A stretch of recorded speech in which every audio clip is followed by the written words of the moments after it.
CongoFrance.com.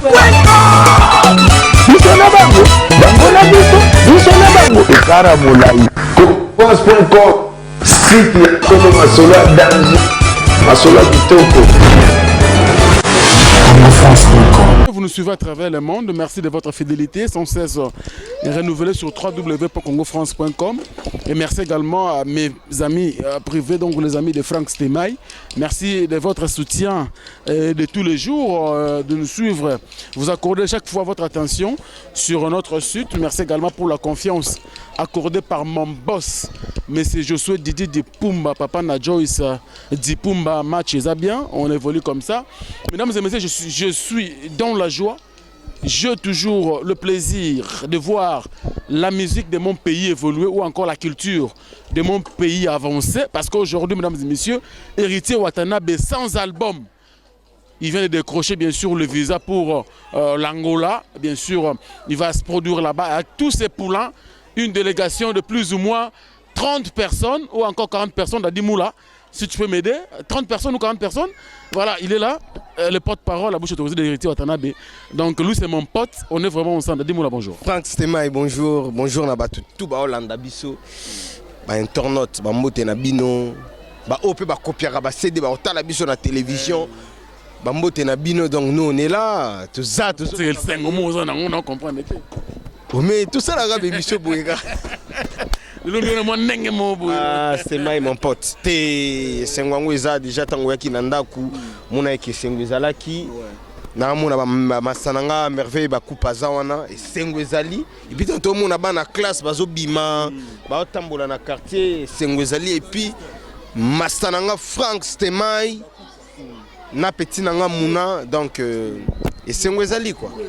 Adimoula, ça fait un plaisir de te revoir encore sur ce plateau. Ça fait un plaisir d'avoir encore pensé à moi. Voilà. Donc ça fait beaucoup de temps, beaucoup de mois, tout le monde en était. Mais là, vraiment, si je suis venu te chercher, c'est parce que la cause en Nostra est en Europe, il n'est pas à Kinshasa. Et voilà, donc, na Luki, bon, Azate, automatiquement, on a pensé qu'il n'avait pas la bouche privée, la seule. D'ailleurs, autre cause d'information. Parce que beaucoup de gens se posent 1001e question. Est-ce que Héritier, avec ses voyages, comment il fait pour se concentrer par rapport à son album? Donc voilà, donc le voyage d'Héritier, il a la caca par rapport à enregistrement et album. Donc s'il est ici à Kinshasa, il travaille avec les artistes et musiciens de la team Wata. Ceux qui a Kepoto, là il travaille seul na Batu Oyo. Bah invité Oyo, producteur Nabiso David Monson, à qui j'ai dit bonjour, à zo invité. Donc tu vois, il est en train de voyager pour son travail, pour l'enregistrement de son album. Les voyages ne l'empêchent pas. Moni Moutoua, mais ça n'a déjà que voyager, Azalaka habitué à voyage. Donc Moussa les coquilles qui ont empêché été. Parce que ceux qui ont hérité Watanabe, il y a des lois par rapport à Moussa là. Donc à zo travailler, ma camboisa bien. D'accord, ma camboisa bien, mais Dadimoula, tu as assisté déjà à la production et belé héritier Watanabe Awa et tout Lelo Oyo, tu as un album. Qu'est-ce qu'on va encore retrouver de nouveau? Et ça yemba déjà. Toi tu étais là présent. Qu'est-ce qu'on va retrouver de nouveau dans cet album Retirada? Les nouveaux concepts, la team Wata. C'est déjà du nouveau dans l'album. Et la deuxième chose, bah thème Oyo héritier Watanabe exploité dans nos exploitants. Donc Lubi yemba oui, yemba sous la direction ya Batu. Mais à l'instant, il chante sous sa direction. Il fait chanter les artistes et musiciens, pardon, les artistes et chanteurs sous sa direction. Bateau peut bêta le musicien parce que le musicien a la plus bateau aussi, ma instrumentiste et tout sous sa direction. Donc yango déjà il y a concept Yassika, yango de Bomo a vraiment du nouveau et en plus les thèmes au héritier exploité na banzela o ya kendelina style musical o ya zo imposé yango déjà du nouveau. Donc vous avez tout intérêt à ressembler à disque on a joué Robima parce que beaucoup retrouver donc bah nouveauté na ba nouveauté kati il y a disque on et puis bah particularité ezali. Oui la particularité en ezanini. Ce sont des surprises on a bombi beaucoup yoka yango pe beaucoup mon jour disque Robima. Nadimoula déjà, tu parles bien, félicitations par rapport à ton travail. Merci beaucoup. Aujourd'hui, tu es presque la seule bouche qui parle au nom bien sûr de Héritier Watanabe et la team Wata. Mais tu fais bien le travail et les messages passent très vite, très rapidement à tous les consommateurs bien sûr de la bonne musique. Ah, merci. Voilà. Ça, je te félicite. Je suis vraiment ravi. Et quand vous me dites c'est là, ils ont beau tsanga ba GLT. Par contre, ils ont renforcé les sous travail. Ils ont fait sanga les sous ma cassipé ma yele à travailler pour que yo on dima. Tu es un professionnel. Ceux qui ont dit mingaï. En tout cas, merci beaucoup. Merci, je te rends sincère. Alors, on va revenir sur l'album et sur, bien sûr, les activités de l'artiste. Mais, Badi Moula, il y a beaucoup de gens aussi qui se plaignent à tout moment.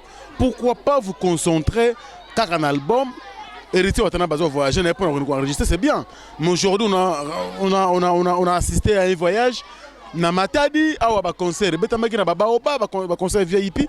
Pourquoi pas se concentrer à l'album? Et aujourd'hui, c'est l'actualité même qui m'a amené ici, dire que non, besoin déjà ba visa pour na Angola, Dadi Moula. Pourquoi pas donner du concert Héritier Watana Bazo se concerne l'album, Bob Kenepe na Angola ko beta banzembo kaka ya bino ya album na bino. Eza nini? Merci beaucoup Frank Stemai. Oloba ki yango dès le début. Héritier Watanabe a yemba. Et nenga yemba et kota na mitu ya batu et vanda na mémoire ya batu, makanisi ya batu et komakaka Héritier Watanabe. Donc il était un leader au sein d'un orchestre d'autrui. Parce qu'un leader, vous avez un leader, il faut un groupe. Non. Il faut être un leader d'opinion. Quand on parle d'un leader, c'est par rapport à ceux qui ont lobby Batuayoki. Je suis un leader parce que quand je parle, Batuayokaka. Voilà. Et nostalgie, on est tikala na mitu ya batu. Et aujourd'hui, Héritier a son propre projet qui est la Team Wata. Nakata la Team Wata Oyo. Osomona ke batu bazo ya siko ko senga ye abeta. Et ça, quand biso ba consommateur, nenge tozo senga wata beta. Producteur pas eux qui demande. Ils ont des lignes, ils ont besoin ya Héritier Watanabe. Que dois-je faire? Je dois aller trouver Wata. Tant que je trouver Wata, à bétissier concert moko bomoni batu ba tala ebele. Ah ti, c'est que c'est un produit consommable. Donc na koki ko teka ngo lisusu. Tant que teka lisusu produit Héritier Watanabe na la Team Wata, batu bazo continuer toujours à consommer. Donc comme une mode moko boye acquise, tu vois. Cette mode est maintenant acquise. Moi, il y a un lisusu mon pépango ezati. Donc batu comme ko déclarer partout. Yango so mona toujours kinde Angola et after Angola, Turquie ezali. After Angola, Dubaï et Zali. Parce que quand j'ai parlé, il y a de ces gens-là qui croyaient peut-être que non, ngana loba tika na loba. Naba batumususu ba finga na ba commentaire na bango. Or, c'était juste une vérité. Parce qu'aujourd'hui, les gens n'arrivent pas à comprendre, surtout nous les Congolais et les Africains en général. Quand les personnes viennent parler peut-être de la réalité, de la vérité, bah toi, mon ango n'est qui impolitesse. N'est que mode mon ya ko se vanter. Non. Tout ça, on n'a pas tout travail. Moi, je dois vendre mon produit qui est Héritier Watanabe. Pour ceux qui Héritier Watanabe, lelo a tekami. Bah moulaska na palais, bah dame. Ceux qui Watanabe lelo na la Team Wata, bah sombi bango. Au monde va venir nga Alex Mwini ya ba Alex, au monde a petit nga yi Pac-Man le leader na kata Paris, au monde a mastananga papi masutation, bah raisonner pe Dadi Moula. Ah Dadi faut raisonner boui. Donc ce monde donc lelo biso to lo ba vérité, yango ce monde lelo réalité yango. Wapi jigal azad. Donc ayana on a téléphone on a toi mon visa nanga. Donc biso tout aujourd'hui déjà ba visa na biso. Aujourd'hui, bah, visa na biso, toujours qu'en Angola déjà lobby. Dadi Moula, c'est bien de parler de l'Angola, de parler de visa, c'est très bien, mais sans pourtant, tout y a moi polémique dans Marambango. Quand on a début la semaine, je crois que c'était le mardi ou mercredi, j'étais allé visiter nos amis, ça dit que Baouti États-Unis. Naropé Sambote na adete Kimpoui, Papi Kakol c'est bonda machine, Nicodème Sankara de Kunta tout côté na bango ezaki plaisir. Ah nokondeni ça va tout à l'heure na mikili donc plaisir à trop stagnate. Mais moi lobi que non, mais ndeni ça dit que nakati émission ba lobi que banangola ba landa makele parce que bino besoin de manzemba ko betate, bo betana manzanza, bo se constater na album na bino. Amoni siko ba public ko batala biso. Ba internaute batala biso ba kondanaka. Ndenge bango ba lobby bongo ba benga biso orchestre interprétation tant bazo loba bongo ça voilà tes problèmes ezati bango tiko bazo commenter ni na Congo orchestre nini bino boyebi o bato loba ke e beta manzanza Dadi Moula. Vous comprenez? Moi je pense que tokende tolongola ba mode moko boya ya quoi Kuluba Héritier Watanabe, il est le seul musicien après départ ya ba Ferrego la Cheta ba Vienanga ya Jackie ba Serge Mabiala ba Bindombe. On se comprendre. Mutu o ya tena ki bateau à Moïse. Tina Souka et c'est Héritier Watanabe. Et pourquoi ne pas lui dire merci? Monisco merci baso pesa. Donc c'est mabé parce que Bocha fait libaya bio Angola ou rappel Angola beaucoup se retirer quand même. Siko yango na ebi shock non na ndule master zalarate via zalarate petit pas zalarate. Adimoula. Na ebi show na ndule via zalarate. Mimi kina wengi tu comme makaka wenge musique maison mère ba finga vie Koffi Olomide. Vie Koffi Olomide asa master nani na kata wenge. Na wenge musique ba anda ko finga papa chéri. Asa master nani. Je peux comprendre. Wenge musique maison mère banda ko tshela Seleo bakal. Bolimbisanga na mekana ko lobaboui. Seleo alela bino bafana maison mère bolobani. Ba biso ba dadi mula banda ko tinda biso to finga. Et la vérité hein. Heureusement, j'étais sage. Ngana tikala ko finga te. La preuve année na en très bonne relation na ba leader nyonso ya Congo. Tous les musiciens congolais ngana solara bien na bango. Je comprends. Pona nini to monaka oyo batu bazo sala bazo mona ngo net mabe. O maison mère sala ra batu. To mona ngo mabe tendeni. Tolongola qui non, tolongola complexe ou on est complexe infériorité. Na Congo to un orchestre mon côté orchestre 13e apôtre Utobima wat. Oki musique yango te. Ngakutu na télécharger yango na YouTube ba. Il faut tous à la bongo, mutabimi c'est logo na ye. Féliciter betela maboko. Est-ce que vous pouvez suivre ça d'Adimola? Ah. Non, c'est pas aussi un problème.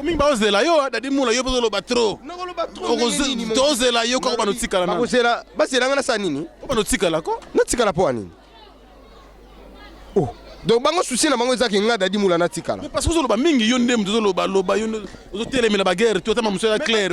Na ebité muna ya ko benda nan. On a visé Dadimoula, mesdames et messieurs, vous nous suivez à travers le monde.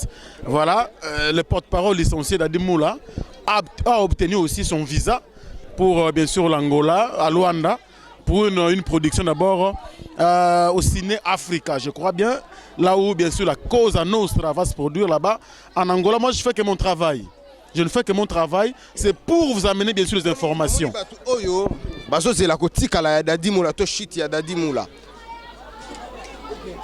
Ngana za nzambe nga.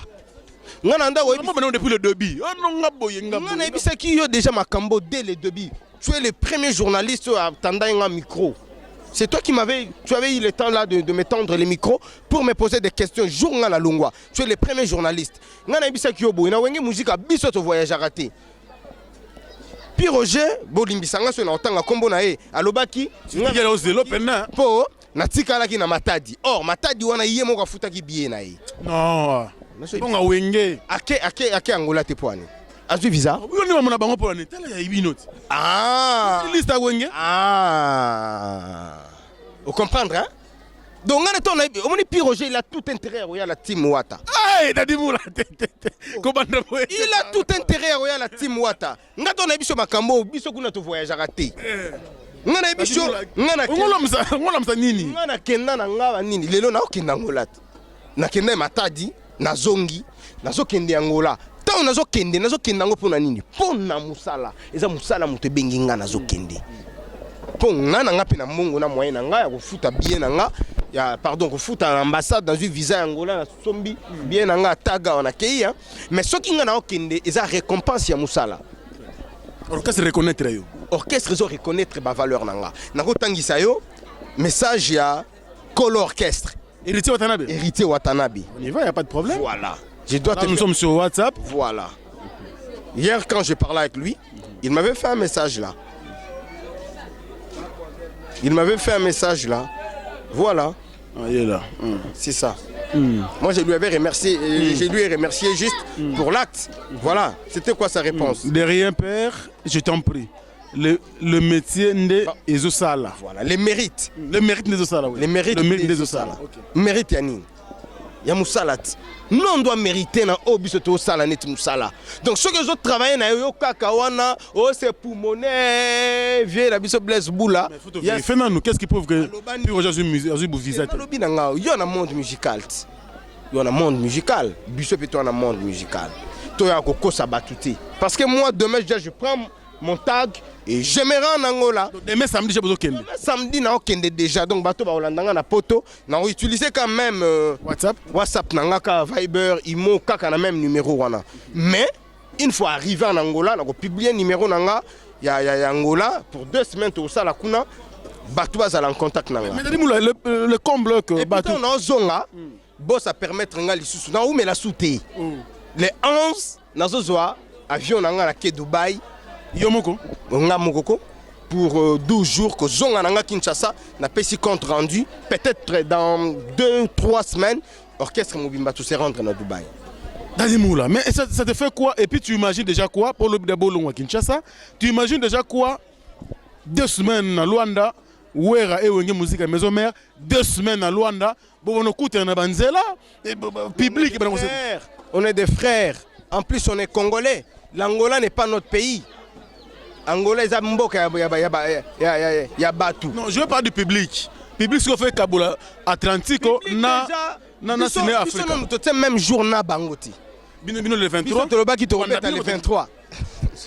Bino le bas qui te remet à le 23. Oui, le 23, wana, bayo ko arracher date na biso ba lobby et comme date na bango ya nini, ya jour na bango ya balance. Yo dans le monde musical ti le monde a déjà orchestre mo ko beta lobby lelo ba ça la balance et ça la raté bongo so mboule beti et bongo so qui courait kei voilà donc on a déjà qui monter mamabe donc on n'est pas là et puis biso changer na biso salto na ciné Africa pour émission on va ko pirater ango avant vendredi prochain ba o te kango déjà na Balwanda biso to na ciné Africa na Ojaenda. Donc tu kende na biso changer na salle pour un problème pour to boya na biso ba problème pour so to be ba impoli pour les gens qui taxer biso ben poli on rappelle qui me sur bazolo badadimola si connaît émission na bandi de le débit na fingi nani na kumisaka boss tangé bazolo ba puis oja pa na bino sans album conseil album so bimi pe na longo wenge musique Maison Mère un grand orchestre ya mboka na biso na ya orchestre o ebeta na ta concerté les loto mo beta ba concert na ya orchestre oyo et ça la même pas voyage les loto mo voyager to lo basikoni. C'est juste un conseil. Parce que les lots, musala na biso ngando ebisa yo stemai, toza wana teka poto kanga maboko to mona baninga musu bazo voyager bazo zonga a voyager na ketcha sika mo lamba sika mo vie pe so mon ezo changer bino botika la kabo. Heureusement que je suis encouragé. Heureusement que ngana solara bien. Tala kande na yolo bozo mon encadrement ya ba maître. Comment on va mettre? Ça prouve que l'artiste donc Dadimoula, c'est aussi un artiste parce qu'on a Moussala est un musicien et ça fait du bien. Jamaïque de Yolo. Vous comprenez? Jamaïque de Yolo, c'est un abissoir. Bah, Jamaïque de Yolo, c'est un abissoir. Vous comprenez? Donc, mettre Ninja Bazawa, mettre MM Bazawa, mettre ici au Bazawa. Donc, ma solo est tellement bien ma case. Et puis, ce que kuna yo ya ngamo gondeko. Hein? Merveille Bapoupa. Merveille. Azawana na biso piso ke. Capo tout jeune. Pardon tout kin. Azawana. Et puis ce que tali côté kuna. Kumavu. Maître Saigola. Yende po azate na minute. Donc au sentir que ngana nous na baso bayambanga bien. Bayambanga bien na yolo na ça juste au 6e mois na yolo. Mwa kitoko na so la bien na banoko. Merveille Poupa Azanabiso, donc ça fait du bien. Mesdames et messieurs, vous nous suivez à travers le monde. Bandeko, Boza et Belé, Boza Rosela. Moi, je ne fais que faire. Ma solo, toi, tu es en train de faire ton travail. Je fais mon travail. Lobby. Lobby na landi na YouTube. Il y a un bâtiment qui va faire hérité Watanabe. Hérité Watanabe, ça sur un niveau na binote. Bino Boza bana misala. À l'instant, hérité Watanabe, c'est un patron. Talaga patron na Dadimo. Mais bino bo bana misala donc na minute ba benda bino net ba meme ba tambusa bino net ba ntaba donc bo ndenge moko nanga toza bana ya misala ya batu oh batika na bango so bani ba voyage Dadi Moula, merci beaucoup. Donc, merci également donc, la bande de Goutou à travers le monde. Vous aimez bien ce monsieur, Dadi Moula, un porte-parole licencié. Il fait bien son travail au sein du groupe, bien sûr, la Team Ouatta, le groupe cher à héritier Watanabe, la cause Nostra, le magma. Voilà, il est là avec moi. Déjà demain, ils vont prendre leur vol pour l'Angola, précisément à Luanda, la capitale. Merci donc la bande de Goutou Balingarabiso. Je commencerai par dire merci à mon vieux Jojo Ngonda. Il mène la taille avantageuse de papa Calvin et Nathan Ngonda.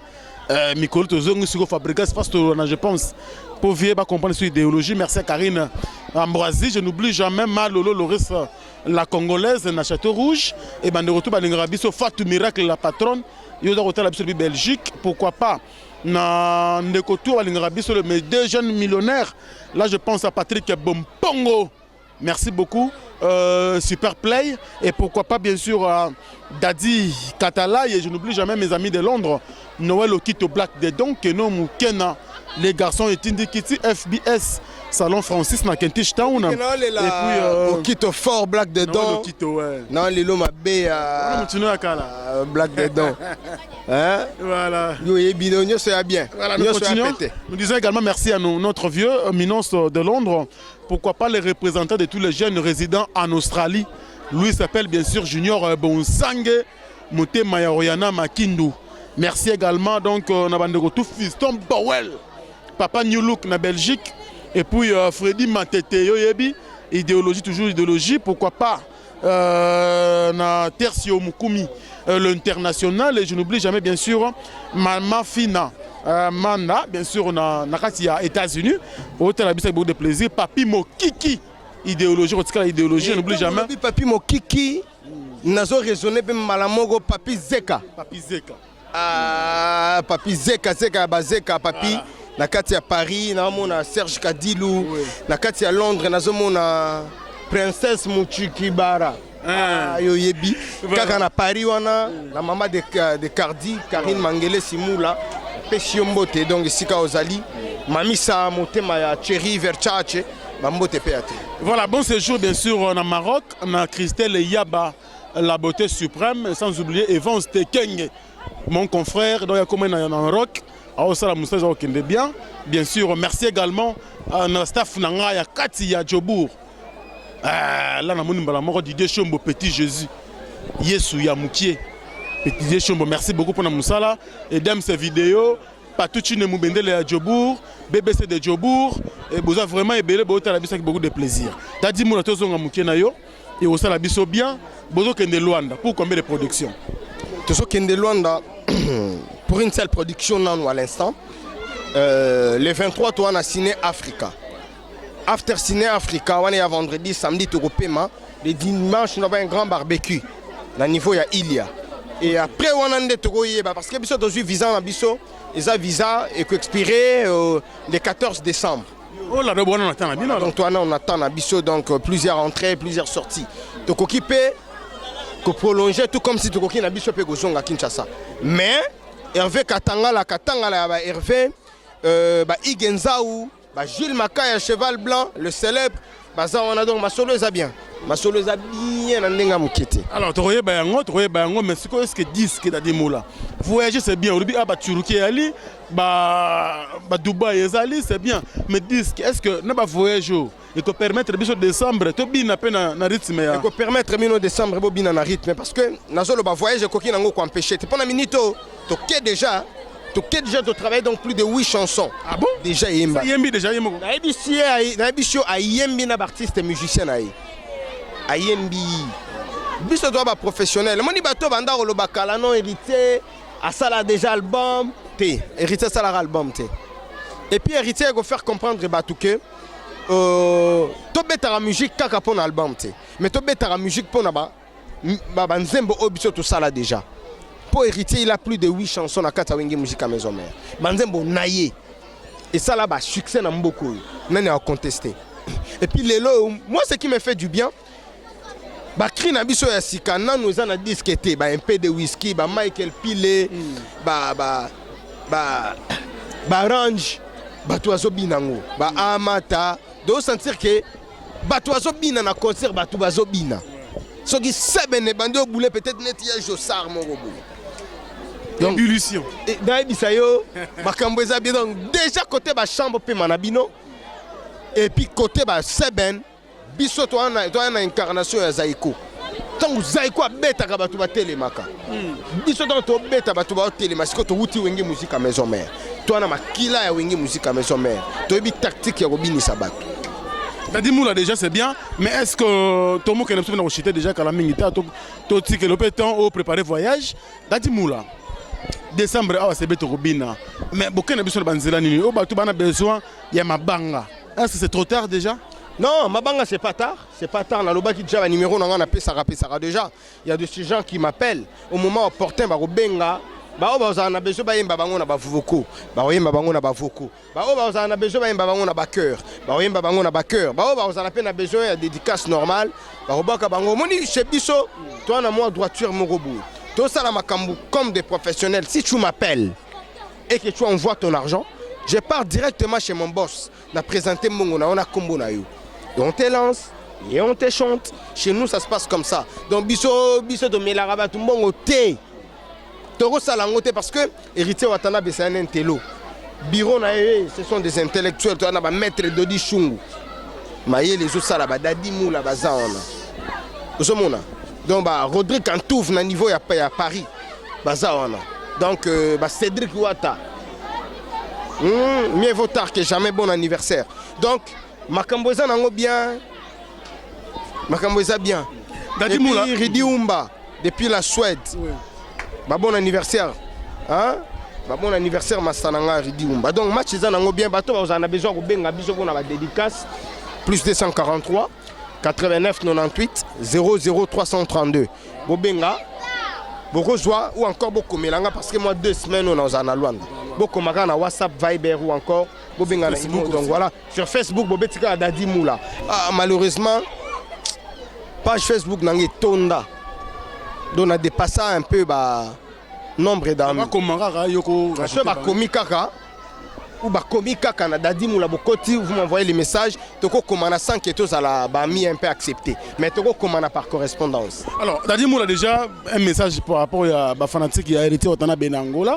Ba yo kanini. Ya ba reprocher bino marambo parce que ba au cas bino message ba production moko boy. Les gens vous reprochent bon 6 chansons je crois, si je me trompe, il y a hérité Otana Benangola musique à maison mère et après. Ah bon to robeta banzemba wengi musique à maison mère. Oh bon la droite ba ko ngo bazakuna. C'est nani? Ba ko ngo bazakuna. Oh. Kayo keimo bembo. Yo tikinga na ndako. Wana nzembo nani kolo na ngwana maison mère. Je dis mutu bono kende bien. Ona tu nandenga mabe. Ya mabeta. Ba ko ngo bazakuna botika. Robeta banzembo na bino. Wana eza ya maison mère. Bongo ça la succès wa. Kune pa yo ozali. Ba chéri pe bazali. Ba yoji pe zali. Vienanga tata na zolela. Kolo na ngwana maison mère. Nazangi Mamoroloba, bana Luanda, un message clair si yana. On se comprend. Non, on doit faire la part des choses. Et on a banzembo musu se beta na maison mère mais. Ba pekisi banzembo il y a le roi de la forêt. Yango nde to beta ti. Il y a na biso Didier Massé to beta yango. Il y a na biso Tata to beta, il y a Patient Kusangila to beta, il y a na biso Ale Makaba to beta. Serge Mabiala. Il y a Serge Mabiala to beta. Non mais boyo kango siko est-ce que boyo ka pele nanga beta na moko boye. Nanya Tomboki. Nanya Tomboki, le magma. Keba to beta pe. Dadi Moula. Dadi Moula moni. Ah t'es là c'était juste pour faire amuser la galerie quoi. T'es viens abisso le roi de la forêt. A Pekisi Maebi que les seuls fils au Bundela jusqu'au fond. Ti nenge termo ba kino ba lo batina lifobo. Ils ont hérité Watanabe akoki jamais ko Pekisa Wata beta bachana. On ba lobi que non abunda ko le café hérité. O ba banare loko na pasi. Ingratitude. Ya cause loko c'est ça et boti mafuta. Moni Sankara afinga batu pona wengi. Sankara azwa ba rankine pona wengi. Sankara bataksaka ye o bataksaka ye pona wengi. Jour a rolongwa. Ba wanga na pays. Ba wanga na Sankara to. Sankara bana na debit. Yo ni manki ki hérité ba wanga na ye. Non, ba wanga ni te na azwa loko et si ba salele da forme. Mais toi, bundi pour la maison mère, la vie a été toujours comme ça. Limbisanga. Alors, ça t'a que moi, c'est ça quantième la famille. Pardon. Avant-dernier. Avant-dernier. Et tu me diras que né Nabino ça les lots la famille. To yondengo zawa, yom to ça célèbre la famille Nabino. Comme aux avant-dernier. Donc, au coup t'as déjà famille va ça la forme. Mais il peut c'est en forme.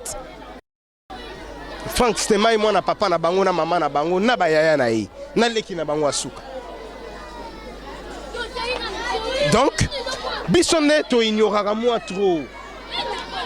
To ignorera trop. Oh, c'est visible et lisible. Biso to boya yango. To linga opé sabatu. Forme na sens et loko za na Congo biso to monate.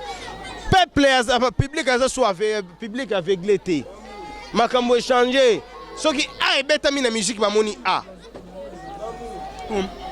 Héritier watana ba sala trop na wenge musique maison mère. Yango zo mona fruit yango.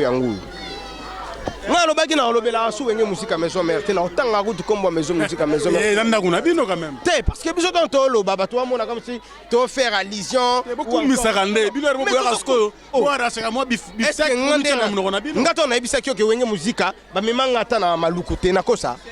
Mukolo ba onka te lo ba ya malamu. Yemabe ko lo ba te. Est-ce que ça mabe? C'est logique. Bah memanga te pona ça qui est important na ba voyage na bango te. Il a fallu na loba yango qui nazala importante na ba voyage na bango parce qu'il est recruté par Pierre Roger. Yo comme on a vraiment que non ni lettré a recruté un intellectuel. Et ça les manambokani. Parce que Pierre Roger azalaka shege. Shege. Pour nous tous on a kana makambo. Et puis Pierre Roger azala même pas niveau mokonanga sur tous les plans. Ça le succès. Il a beaucoup bataillé par rapport à toi dans Wenge Musique à Maison. Il a, si, sur les plans, mon écrit Manzaka. Baka écrit Oyo, on a routine d'Abango, Bakindego Panza Baré, Papa Chéri, Bakindego Panzaka, Nini, 5 sur 5 na Oshwe, ce qui au Fingikara, Tolobi, vérité Moroboy, mais Bango va monyango ma beba Tindi Bango, na sens wana. Et puis ça l'appelle trop, tellement que ma musicien banda routine d'ailleurs bengela Bango, bah si tout na ba sens wana là tu as raison. Mais comme ça la trop net, comme ça la trop yandeni. Moi aujourd'hui j'ai laissé un cachet. Bon, il a remonté relève té. Obi ke bazu ba photocopie d'Adi Moula mais simba karaté. Bon c'est Diko Zomone. Je connais pas c'est qui c'est Diko. Tu as remplacé en français. Ah. Na d'Adi Moula na sala trop ya trop. Donc oko y a ko remplacer. Est-ce que vous avez le même standing ya Vikenga? On a même Makambo d'Adi Moula nango. Il lui faut encore 20 ans. Merci beaucoup Adi Moula, c'est par là qu'on met bien sûr un point final à cette émission. Merci à Fanny Bongende de la France, de la part bien sûr à Cédric Mouna. Donc merci beaucoup à toi. Donc on est ensemble soutenir le cas Cédric Mouna Ndengola Yona Jonayo. Vous avez tout bien. Donc vous soutenez Cédric Mouna artiste. Nous avons aussi que Marambo qui est bien pour Marambo yo. Tout le gars soutien bata solo. C'est Congo France et c'est un mot excellence. Il y a un monde qui attend encore, il y a Jojo Ngonda. Il y a Papi Mokiki, moi Batouba Baba. Batouba pas si mon nom Moutoumoro besoin de il y a plus Batouba ba Tertio. Au moins ba Fiston Bawel, Batoumo pendant que non analar, Amaye, Lamba. Voilà, c'est ça Congo France. C'est-à-dire on est presque à la fin. Un dernier message, surtout na ban Angola pour besoin qu'il y ait des lobby. Vraiment dernier message pour na ban Angola, bo j'ai la bino. Dadi Moula on a succès pour les musiciens et orchestre, pour les musiciens, ba yemba ba disque. Natala makako les kabango, balinganga ko les kabango.